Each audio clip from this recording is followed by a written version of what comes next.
गुरु मेरी पूजा गुरु गोविंद गुरु मेरा पारब्रह्म गुरु भगवंत गुरु मेरी पूजा गुरु गोविंद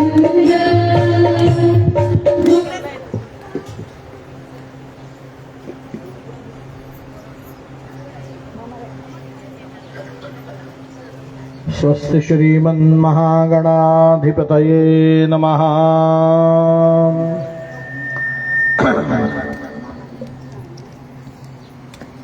स जयति सिन्दूरवदनो देवो यत्पादपङ्कजस्मरणम् वासरमणिरिव तमसां राशिन्नाशयति विघ्नानाम् ध्यायेन्नित्यमपुरववेशललितां कन्दर्पलावण्यदां देवीं देवगणैरुपास्य चरणां कारुण्यरत्नाकरां लीलाविग्रहणीं विराजितभुजां सच्चन्द्रहासादिभिर्भक्तानन्दविधायिनीं प्रभुदितां नित्योत्सवां रेणुकाम् जन्माद्यस्य यतोऽन्वयादितरतश्चार्थेष्वभिज्ञस्वराट् तेने ब्रह्महृदाय आदिकवये मुह्यन्ति यत्सूरयः तेजो वारिमृदां यथा विनिमयो यत्र त्रिसर्गो मृषा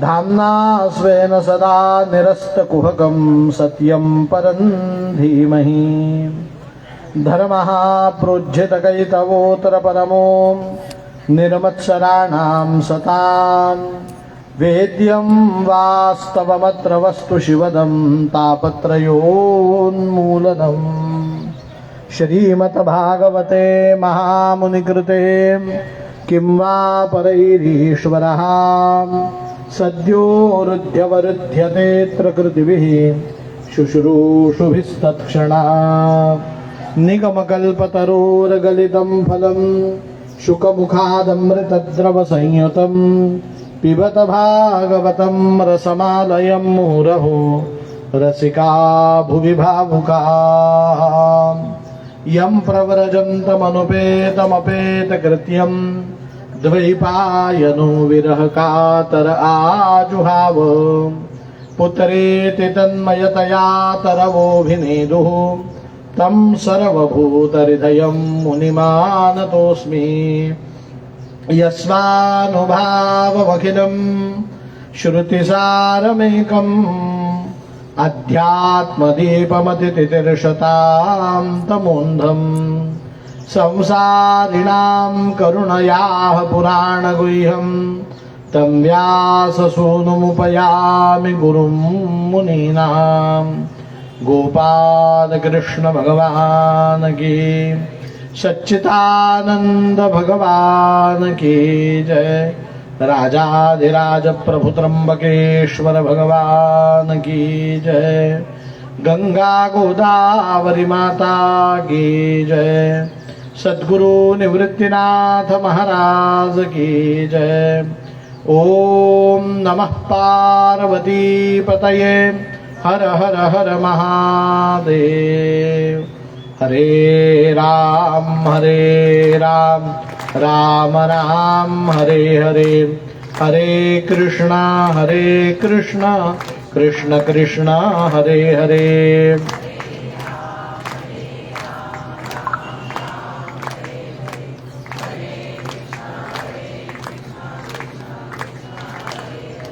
हरे राम राम राम हरे हरे हरे कृष्णा कृष्ण कृष्ण हरे हरे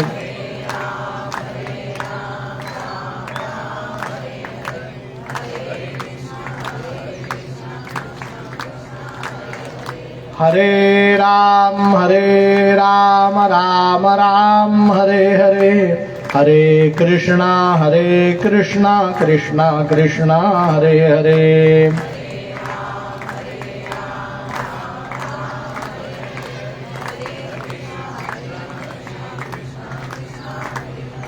हरे राम राम राम हरे हरे, हरे कृष्णा कृष्णा कृष्णा हरे हरे.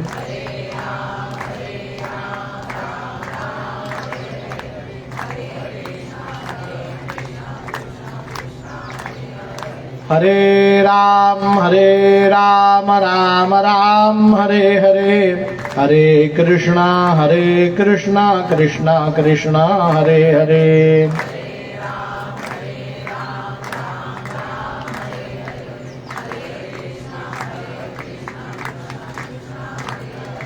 हरे राम राम हरे हरे, हरे कृष्णा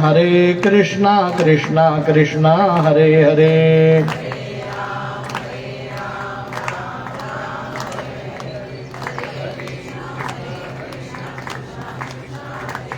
गोपाल कृष्ण भगवान की जय.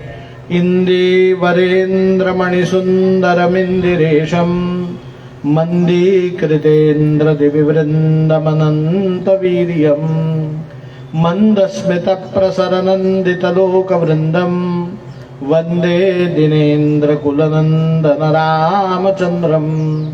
आपदामपहर्तारं दातारं सर्वसम्पदां लोकाभिरामं श्रीरामं भूयो भूयो नमाम्यहम्. राजाधिराज प्रभु रामचंद्र भगवान की.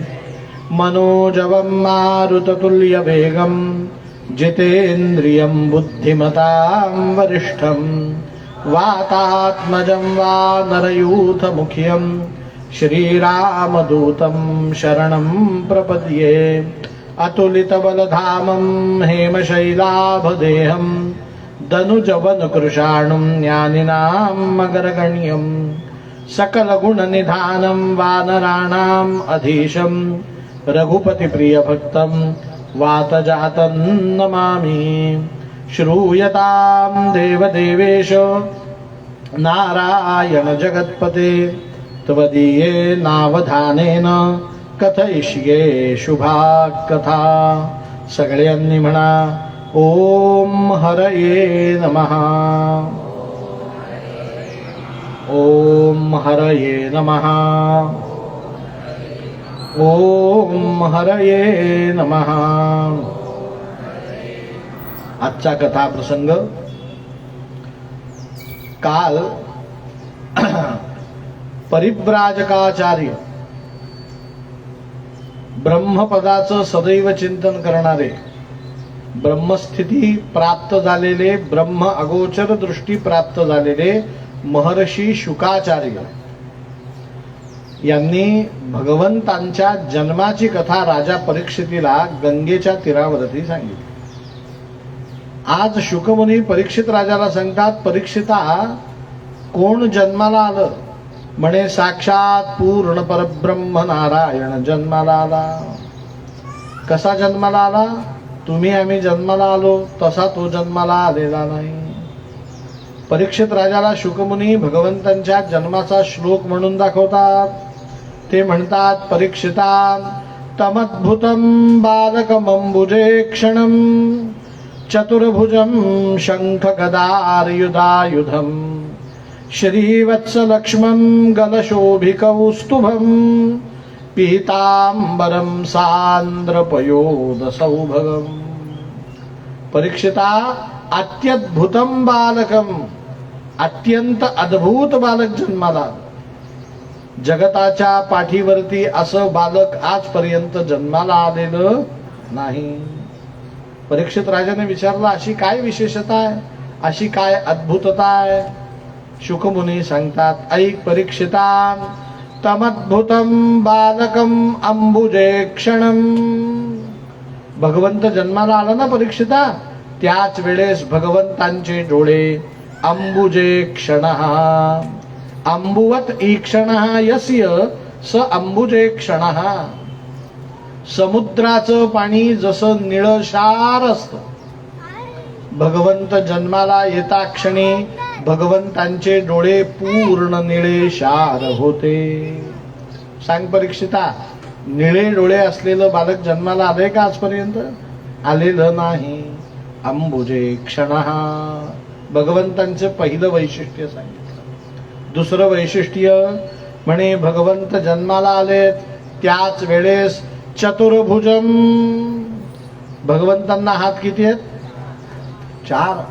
सांग परीक्षिता, 4 हात असलेलं बालक या पृथ्वीवरती कधी जन्माला आलंय का? पण पुढे अजून आश्चर्य सांगितलं, भगवंतांना नुसते 4 हात नव्हते. चतुर्भुजम शंख गदार युधायुधम. भगवंतांच्या हातामध्ये जन्मतः शंख चक्र गदा पद्म 4 आयुध होते. सांगण्याची गरजच नाही. भगवंत आपल्यासारखे जन्माला आलेले नाहीत. आपण रिकाम्या हाताने येतो. कसे येतो आणि जातो सुद्धा कसे? भगवंत रिकामा आला का हो? हातामध्ये काय घेऊन आलाय? शंख चक्र गदार युधायुधम. आमची आई सांगते मला, म्हणे संकेत तू जन्माला आला आणि आम्हाला आश्चर्याचा धक्का बसला. म्हटलं का बरं? म्हणे तुझ्या हातात जन्मतः 1 तोळे सोन्याची अंगठी होती. शक्य आहे का हो? कधीच शक्य नाही. भगवंत शंख चक्र गदा पद्म घेऊन प्रगट झाला. पुढे भगवंतांचं अजून ऐश्वर्य सांगितलं. श्रीवत्स लक्ष्मण. भगवंत जन्माला आलेत ना त्याच वेळेस भगवंतांच्या छातीवरती श्रीवत्स चिन्ह दृश्यमान होत होतं, दिसत होतं. श्रीवत्स चिन्ह म्हणजे काय? नीट ऐका कथा. भगवंत आदिनारायण जो वैकुंठातच राहतो. कुठे राहतो? तो आदिनारायण एकदा शयन करत असताना शांताकारम असं त्याची स्तुती करतात. हा किती शांत आहे बघितलं पाहिजे. म्हणून भृगु ऋषी गेले आणि झोपलेल्या नारायणाच्या छातीवरती काय केला? आपल्या पायाचा प्रहार केला.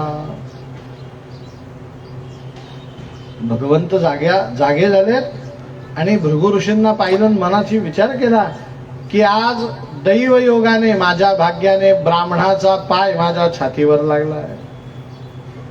भगवंतांनी ती मारल्याची खूण छातीवरती काय केली? रक्षण करून ठेवली, सांभाळून ठेवली. आणि ते ब्राह्मणाचं पदचिन्ह म्हणजे भगवंतांच्या छातीवरती असलेलं श्रीवत्स चिन्ह. तुम्ही पंढरपूरचा पांडुरंग जर बघितला त्याच्या छातीवरती अजूनही ते श्रीवत्स चिन्ह आहे. पण आश्चर्याची गोष्ट, मी तुम्हाला कथा सांगितली म्हणून प्रश्न विचारतो. श्रीवत्स चिन्ह कोणाच्या छातीवर आहे खरं? आदिनारायणाच्या. आणि ते आज कोणाच्या छातीवर दिसतंय? भगवान श्रीकृष्णांचा. याचा अर्थ वैकुंठातला आदिनारायण आणि आत्ता जन्मलेला आलेला श्रीकृष्ण दोघही वेगळे नाही. हल्लीच्या भाषेत बोलायचं झालं तर भगवंतांच्या छातीवरती बर्थ मार्क होता, है की नाही? जन्मखूण. कशाची? श्रीवत्स लक्ष्मण. केवढा ऐश्वर्य आहे. पुढे सांगितलं गलशोभिकौस्तुभम.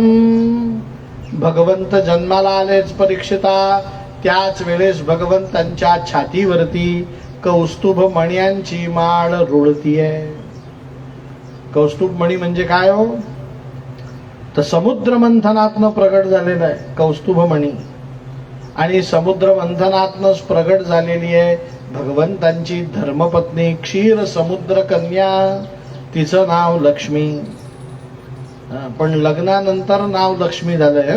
जन्मली माहेरी त्यावेळेस तिचं नाव होतं रमा. काय नाव होतं? माहेरचं नाव रमा आणि सासरचं नाव लक्ष्मी. तर ती रमा जन्माला आली समुद्र मंथनातनं.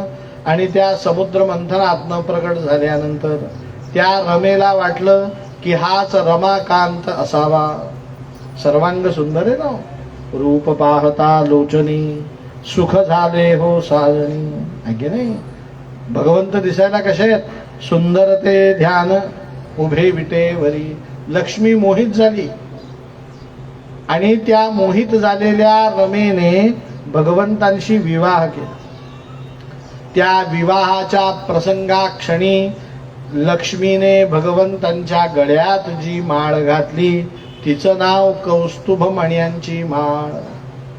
भगवंतांच्या विवाहाची ती खूण आहे आणि आज तीच खूण भगवंतांच्या छातीवरती कौस्तुभ मण्यांच्या माळेच्या रूपात विराजमान आहे. गलशोभी कौस्तुभम. भगवंत जन्माला आलेत ना परीक्षिता, त्याच वेळेस पीतांबरम काय नेसून आलेत? भगवंतांच्या अंगावरती जन्मतः सोन्याच्या तेजाप्रमाणे चमचमणार पिवळं धम्म असं पितांबर आहे. पीतांबरम. आणि भगवंतांचं सर्वोत्कृष्ट ऐश्वर्य सांगितलं शेवटचं, सांद्र पयोद सौभगम. मी तुम्हाला प्रश्न विचारतो, भगवंतांचा जन्म अंधार कोठडीत झालेला आहे. अंधाराचा रंग कुठला असतो? बरोबर, भगवंतांचा जन्म काळ कोठरीत झालेला आहे. काळ कोठरी सुद्धा कशी आहे? काळी. आणि ज्या रात्री जन्म झालेला आहे ती रात्र सुद्धा शुक्ल पक्षातली नाही. कुठल्या पक्षातली आहे? मग कृष्ण पक्षातली रात्र अमावास्येकडे कळणारी, त्या बाजूला कल्लीन ती, म्हणजे ती अधिक गडद आहे. त्यामुळे ती रात्र सुद्धा कशी आहे आणि भगवंत सुद्धा कसे आहेत? काळे. मग एवढ्या काळ्यामध्ये हा काळा दिसणार आहे का? दिसणार नाही. म्हणून भगवंतांनी जन्मतः काय केलं परीक्षिता? केवढं मोठं ऐश्वर्य म्हणे, सांद्र पयोद सौभगम. महर्षी व्यासांची वाणी आहे, शुकमुनींचं वक्तृत्व आहे. परीक्षित राजासारखा कथा ऐकणारा आहे म्हणून शुकमुनींनी किती मोठा शब्द वापरला. किती ज्ञानी आहेत बघा. या जगातला सगळ्यात पांढरा शुभ्र रंग कुठे असतो माहितीये का तुम्हाला? माझं धोतर पांढरं आहे पण हे काही सर्वोत्कृष्ट पांढरं नाही.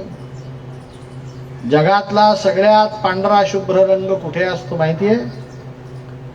तुम्हाला सेकंड लास्ट सांगतो. आधी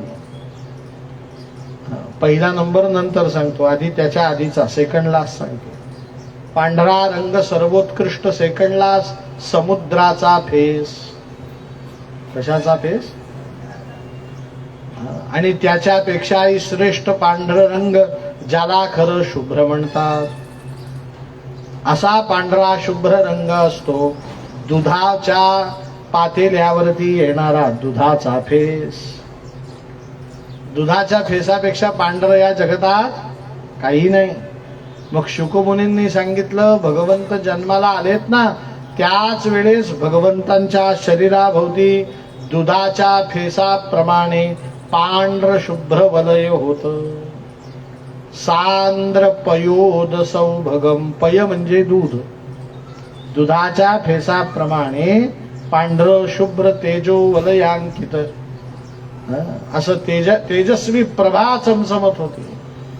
आपल्या घरात एखादा फोटो सगळ्यांना आकृष्ट करून घ्यावा असं वाटत असेल तर त्याच्यावरती आपण लाइटिंग सोडतो की फोटोच्या भोवती.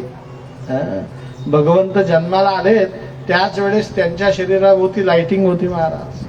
सांद्र पयोद सौभगम. परीक्षित राजाने नमस्कार केला. शुकमुनी सांगतात, परीक्षिता तू नमस्कार केलायस हे ठीक आहे, पण तुझ्यासारखाच नमस्कार भगवंत पाहून वसुदेव देवकीने केला. त्यांच्या लक्षात आलं हे काही बालक सामान्य नाही. अत्यद्भुतम बालकम. अरे हा तर साक्षात नारायण आहे.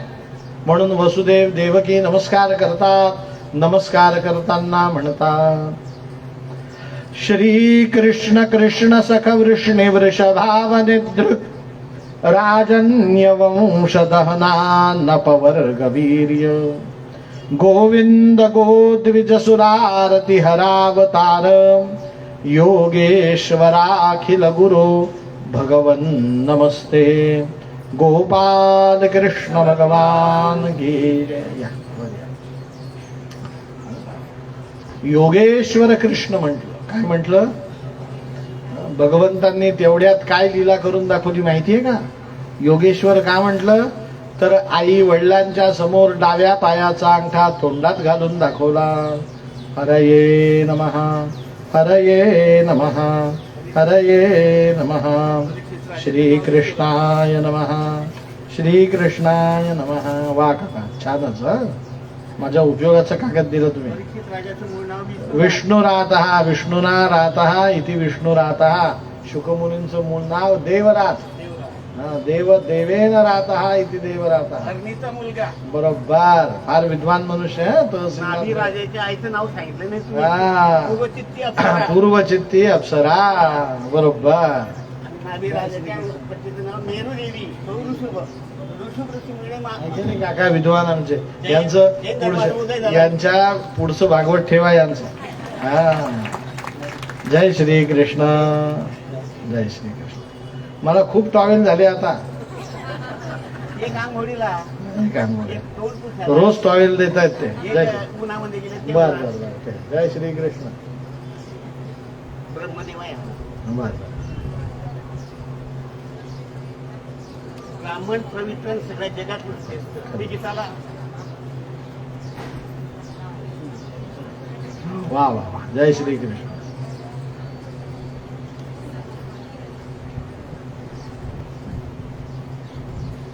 हे माईसाठी.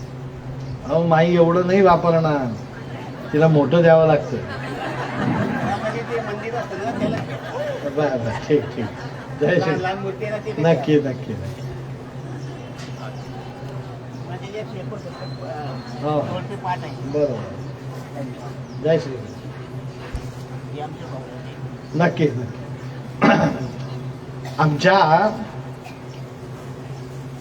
परीक्षित राजाला शुकमुनी सांगतात, वसुदेव देवकीने नमस्कार केला, योगेश्वर कृष्ण अशी हाक मारली. त्यांना योगेश्वर कसा दिसला? भगवंतांनी जन्मता डाव्या पायाचा अंगठा तोंडात घालून दाखवला. आहे नाही? ही योगी माणसाची प्रक्रिया आहे बरं का. योगी मनुष्य असतो ज्याचं पूर्ण शरीरावरती नियंत्रण असतं, तोच मनुष्य डाव्या पायाचा अंगठा तोंडामध्ये घालून दाखवू शकतो. घरी गेल्यावर तुम्ही प्रयोग करायला हरकत नाही. फक्त उसण कुठे कुठे भरली उद्या येऊन सांगा. आहे की नाही? योगेश्वरा अखिल गुरु भगवन नमस्ते. आज वसुदेव आणि देवकी म्हणतीये की भगवंता मला आश्चर्य वाटतंय. म्हणे काय आश्चर्य वाटतंय? म्हणे ब्रह्मांडोदरवासी असलेला नारायण माझ्या सामान्य उदरात कसा काय मावला. काय शब्द वापरला तिने? भगवंता तू कोण आहेस? ब्रह्मांडोदरवासी. आणि तू आज कुठे आला? माझ्या छोट्याशा उदरामध्ये आला. तुम्हाला ब्रह्मांडोदरवासी शब्दाची व्याख्या कोणी सांगणार नाही. ऐका. ब्रह्मांडोदरवासी म्हणजे काय? आपण कथा अशी ऐकली की भगवंत नारायणाच्या नाभीपासून कमलाची निर्मिती झाली. कमलावरती ब्रह्मदेव जन्माला आला आणि ब्रह्मदेवाने सृष्टीची काय केली? रचना केली. ज्या वेळेस सृष्टीमध्ये प्रलय होतो, सृष्टीचा विनाश होतो, त्यावेळेस ज्या क्रमाने ही सृष्टी पुढे आली ना, त्याच क्रमाने मागे जाते. 1 2 3 4 5 6 7 8 9 10 उत्पत्ती झाली. पण विनाश कसा होतो? 10 9 8 7 6 5 4 3 2 1. विनाश हा नेहमी उलटा होतो. मग ब्रह्मांडोदर शब्दाची व्याख्या अशी आहे की ज्या वेळेस जगतामध्ये प्रलय होतो त्यावेळेस सगळं जगत जलमय होतं. काय होतं? जलमय या शब्दाचा अर्थ पाण्यात बुडतं असं नाही. आपण त्याचं चिंतन केलं की सगळ्या वस्तूंचं पाणी होतं. काय होतं? आणि ते झालेलं जल ब्रह्मदेव सृष्टी सकट आपल्या उदरामध्ये धारण करतात. सगळी सृष्टी त्यांनी निर्माण केली ना, मग ते सगळी सृष्टी आपल्या उदरात ठेवतात. कोण? आणि ब्रह्मदेवाने ती सृष्टी प्राशन केली की 1 वर्षभर पर्यंत ब्रह्मदेव ध्यानस्थ बसतात सृष्टी उदरात ठेवून. आणि ते 1 वर्ष ब्रह्मदेवाचं संपलं की ब्रह्मदेवाचं सुद्धा पाणी होतं. आणि नारायण ब्रह्मदेवा सकट मुद्दामन तुम्हाला समजावं म्हणून शब्द वापरतो. सगळं ब्रह्मांड आपल्या उदरात धारण करतो. सृष्टी समवेत ब्रह्मदेवाला जो आपल्या उदरात धारण करतो त्याचं नावे ब्रह्मांडोदरवासी. मग तुम्ही मला सांगा भगवंत केवढा मोठा आहे. सगळ्या ब्रह्मांडाला आपल्या पोटात ठेवतो. आपण एखादा गुलाबजाम पोटात ठेवतो ना, तसं तो सगळी सृष्टी आपल्या उदरात धारण करतो. ती वसुदेव देवकी म्हणतीये की देवा तू एवढा ब्रह्मांडोदरवासी, पण आश्चर्य वाटतंय तू माझ्या छोट्या उदरात कसा काय सामावला. म्हणून तिने भगवंतांना परत नमस्कार केला आणि ती म्हणतीये नमस्ये पुरुषंतवाद्यम ईश्वरं प्रकृते परम अलक्षम सर्वभूतानां अंतर्बहिरवस्थितम. हा श्लोक फार महत्वाचा आहे. भगवंतांना ती देवकी म्हणतीये देवा मी तुला ओळखलं, तू कोण आहेस. नमस्ये तुला मी नमस्कार करते. कोणाला करते म्हणे आद्य पुरुषम, या जगतातला पहिला पुरुष. कोण आहेस तू म्हणे ईश्वरम, साक्षात ईश्वर आहेस. पण तुमच्या आमच्या मनात पडणाऱ्या अनेक प्रश्नांचं उत्तर तिने देऊन टाकलं. प्रकृते परम, ईश्वर हा प्रकृत आहे. प्रकृते हे परम, तू ईश्वर आहेस कसा म्हणे प्रकृतीला पर. प्रकृतीला पर म्हणजे काय की भगवंत प्रकृतीच्या पलीकडे आहेत. प्रकृतीला आपल्या मुठीमध्ये धारण करतात. आपलं उदाहरण सांगतो. तुम्ही आम्ही सगळे जण प्रकृतीच्या अधीन आहोत. काय आहोत सांगा मला. तुम्ही आम्ही कोण आहोत. प्रकृतीच्या अधीन आहोत. भगवंत प्रकृतीच्या अधीन नाही. भगवंतांच्या अधीन प्रकृती आहे. म्हणून प्रकृतीचा कुठलाही नियम देवाला लागू होत नाही. म्हणून आपल्या शरीराकडे पाहून भगवंतांच्या शरीराची कल्पना करू नये. आपल्या कर्तृत्वाकडे पाहून भगवंतांच्या कर्तृत्वाची कल्पना करू नये. प्रकृतीचा एकही नियम भगवंतांना लागू होत नाही. भगवंत पूर्ण परब्रह्म नारायण हा कसा आहे. फार सुंदर वर्णन केलं. भगवंतांकडे 3 सुपर पॉवर्स आहेत. कुठकुठल्या सर्वोत्कृष्ट शक्ती. कर्तुम, अकर्तुम, अन्यथा कर्तुम. या जगतात त्या कोणाकडेही नाहीत. कर्तुम म्हणजे काय की तुम्हाला आम्हाला जे जे करता येतं ते सगळं भगवंतांना करता येतं. हाही मोठा गुण आहे. मला कथा सांगता येते, तुम्हाला येते का हो खरं सांगा. पण तुम्हाला गाडी चालवता येते, मला येते का नाही. तुम्हाला स्वयंपाक करता येतो, मला करता येतो का नाही. मला जे येतं तेही भगवंताला येतं आणि तुम्हाला जे येतं तेही भगवंतांना येतं. या जगतात जे जे सर्वांना येतं ते सगळ्या भगवंतांना सुद्धा कार्याने करता येतं. भगवंतांची ही पहिली शक्ती आहे कर्तुम. पण भगवंतांची दुसरी शक्ती आहे अकर्तुम. जे कोणीही करू शकत नाही तेही भगवंत करू शकतो. आणि तिसरी शक्ती अन्यथा कर्तुम. या सृष्टीमध्ये जे कधीही होऊ शकत नाही, सृष्टीच्या नियमाच्या चौकटीत जे कधीही बसत नाही तेही भगवंत करू शकतो. अन्यथा कर्तुम. कल्पना करा भगवंत आज कथेत जळगावला आला. आपल्याला किती ऊन लागतंय, पण भगवंत उन्हात जर उभा राहिला ना त्याच्याकडे अन्यथा कर्तुम नावाची शक्ती आहे तिसरी. फक्त भगवंतावरती सावली राहील. कोणावरती? आणि बाकी सगळं जगत कशात असेल? उन्हाळ. भगवंता थंडीत आला तर सगळीकडे तुम्हाला धुकं दिसेल, पण भगवंतावरती कडक ऊन पडलेलं दिसेल. सगळ्या जगतात पाऊस पडू शकतो, पण भगवंत उभा राहिला ना, त्याच्या अंगावर पावसाचा एक थेंबही पडणार नाही. ही भगवंतांची अन्यथा कर्तुम नावाची शक्ती आहे. मग भगवंत सगळ्या शक्ती घेऊन प्रगट झाले. वसुदेव देवकीने भगवंतांना नमस्कार केला. इतक्यात वसुदेवाने पाहिलं भगवंतांच्या डोक्याशी एक रत्न जडित टोपली होती. त्या टोपलीमध्ये एक दिवसाचं बाळक झोपेल एवढीच गादी, तेवढीच उशी, तेवढेच 2 तक्के, लोड, पांघरून त्या टोपलीमध्ये भगवंतांना ठेवलं आणि वसुदेवाने टोपली डोक्यावरती घेतली. आश्चर्य घडलं परीक्षिता. ज्या क्षणी टोपली डोक्यावरती घेतली तत्क्षणी हातातल्या हात बेड्या, पायातल्या पाय बेड्या, कमरेचे साखळदंड गळून पडले. तत्क्षणी गळून पडले. आपल्याला उपदेश केला की भगवंतांना डोक्यावरती घेतलं रे घेतलं की वसुदेवाचे जसे बंधन तुटले तसे आपले सुद्धा बंधन तुटले. लगेच सुटतात. तुम्ही आम्ही सगळेजण बंधनात आहोत की नाही? कशा कशाचं बंधन आहे आपल्याला?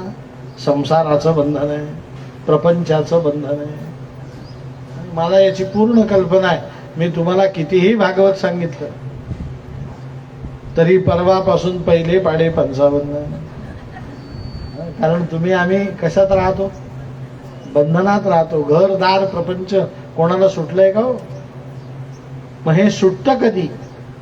भगवंत डोक्यावरती घेतला की प्रपंच सुटतो, संसार सुटतो, बंधन सुटतं. हरी हरी तुम्ही म्हणारे सकळ, तेणे माया जाळ तुटती. मग भगवंत डोक्यावरती घेणं म्हणजे काय? परवाच्या कथेमध्ये तुम्हाला सांगणार आहे. 7व्या दिवसाची कथा. परीक्षित राजाला शुकमुनी भागवत धर्माचं निरूपण करतील, त्यावेळेस भगवंतांना डोक्यावर कसं घ्यावं हे आपल्याला सांगतील. आज वसुदेवाने भगवंतांना डोक्यावरती घेतलं आणि सगळे बंधन तुटून गेले. आश्चर्याची गोष्ट अशी की आज कंसासकट सगळे मथुरावासीय मोह निद्रेमध्ये शयन करतात. कुठली निद्रा? नाव सांगा. मोह निद्रा. मोह निद्रा म्हणजे काय? पहाटे 4-4:30ला माणसाला जी झोप लागते त्या झोपेला काय म्हणतात? आपण साखर झोप म्हणतो, पण ती शास्त्रात निद्रा कुठली? मोह निद्रा. मोह निर्माण करते ना. मनुष्य खूप ठरवतो उद्या 5 वाजता उठून फिरायला जायचं, अलार्म सुद्धा लावतो आणि तो वाचतो 5ला प्रामाणिक. आपण 1 क्षणभर डोळे उघडतो, अलार्म बंद करतो, 5 मिनिटांनी उठू म्हणून डोक्यावरून पांघरून घेतलं. आतापर्यंत छातीवर होतं, आता कुठे घेतलं? कसले 5 मिनिटं? डोळे उघडतात तेव्हा 8:30 झालेले असतात. ही कुठली निद्रा आहे? मोह निद्रा. यद्यपि परीक्षिता आत्ताशी रात्रीचे 12 वाजलेत, पण सगळ्या मथुरावासीय लोकांना प्रगाढ निद्रा लागलेली आहे. वसुदेव भगवंतांना टोपलीवरती घेऊन निघाला मात्र, आणि जसं कारागृह संपलं, भगवंत डोक्यावर आहेत, त्यांचा चेहरा वरती आहे, त्यांना कारागृहाचं काय दिसतंय? छत.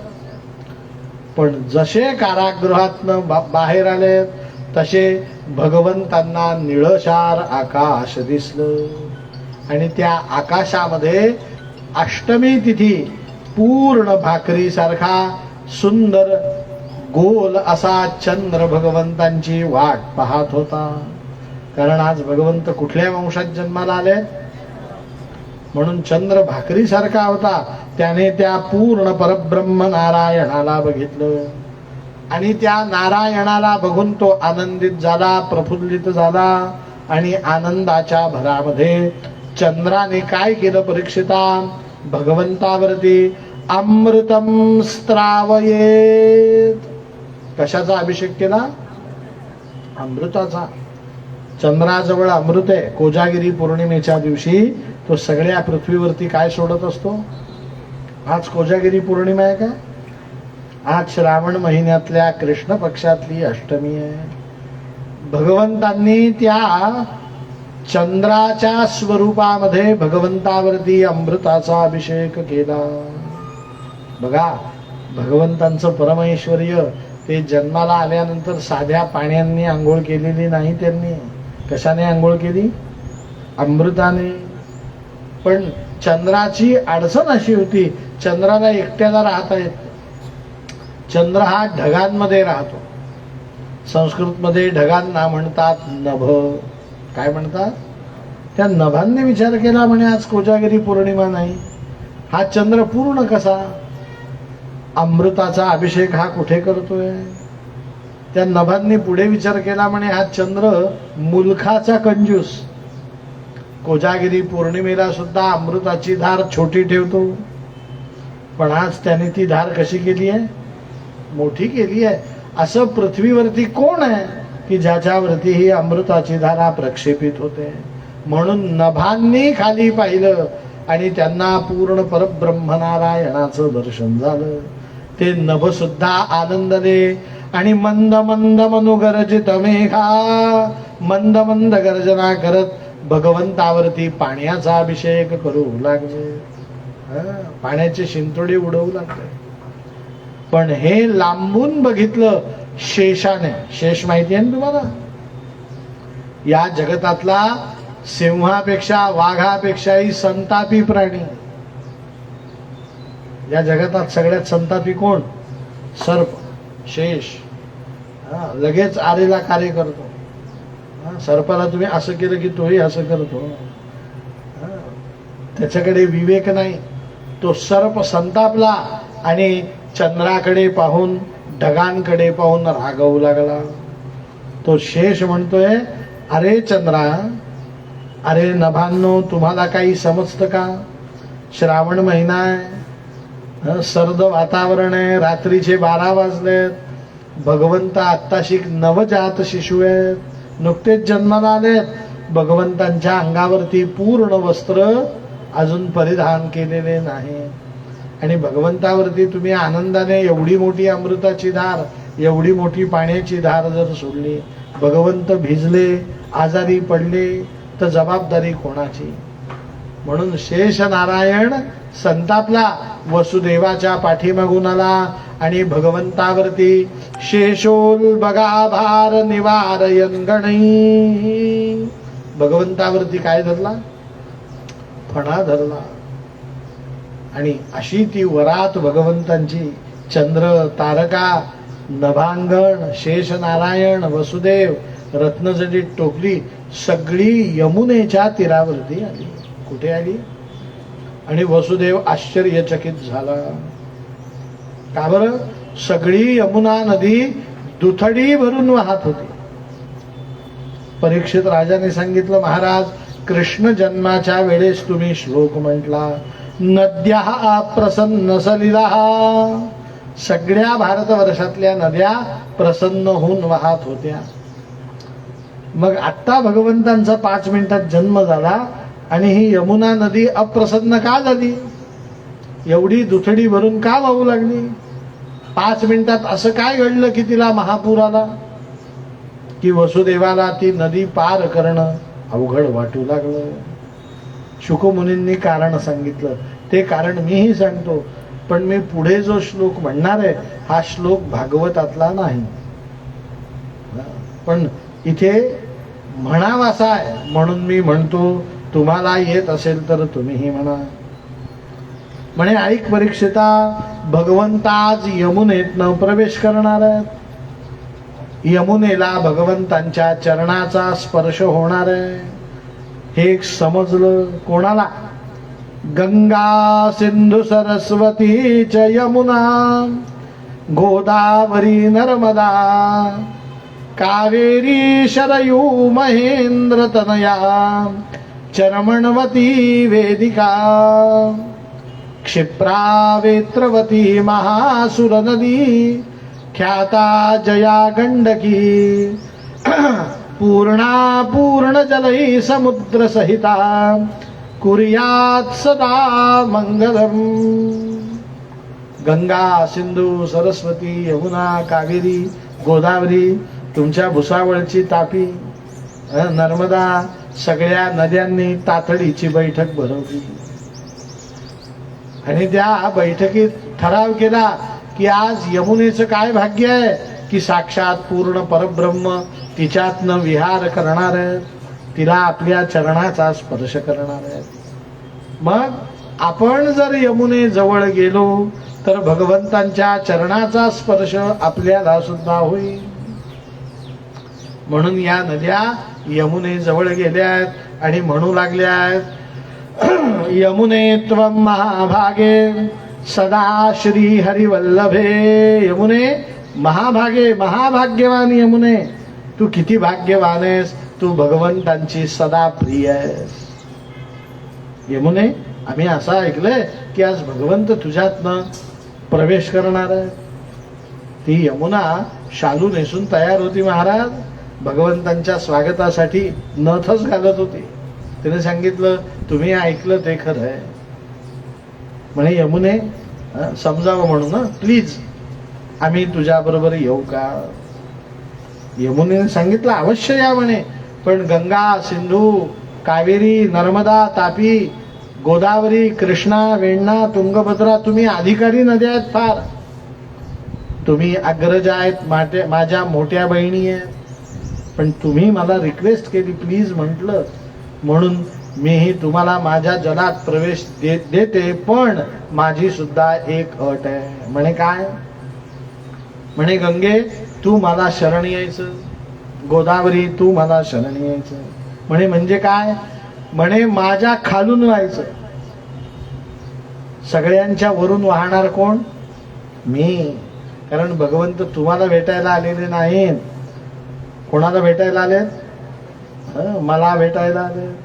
तुम वेळेवर म्हणायचं नाही मी गंगा आहे मी गोदावरी आहे तुझ्यापेक्षा मोठी आहे अधिकारी आहे हे काही चालणार. सगळ्यांनी पाणी घेऊन माझ्यामध्ये प्रविष्ट व्हा, पण माझ्या खालून प्रवाहित व्हा. सगळ्या नद्यांनी होकार दिल्या. आता सांगण्याची गरजच नाही. यमुनेमध्ये गंगा आली, यमुनेमध्ये गोदावरी आली, यमुनेमध्ये कावेरी आली, तुंगभद्रा आली, तापी आली, समुद्र सहिता सर्व समुद्र आले. मग यमुनेचा जलस्तर वाढणार की नाही. सगळ्यांचं पाणी आलं, यमुनेचं जलस्तर वाढला. मग वसुदेवाचा धीर होईना एवढ्या पाण्यात उतरण्याचा, कारण नवजात शिशु आहे ना डोक्यावर. भगवंतांना वसुदेव का थांबला हे समजलं नाही, कारण वसुदेव खाली थांबलाय भगवंत कुठे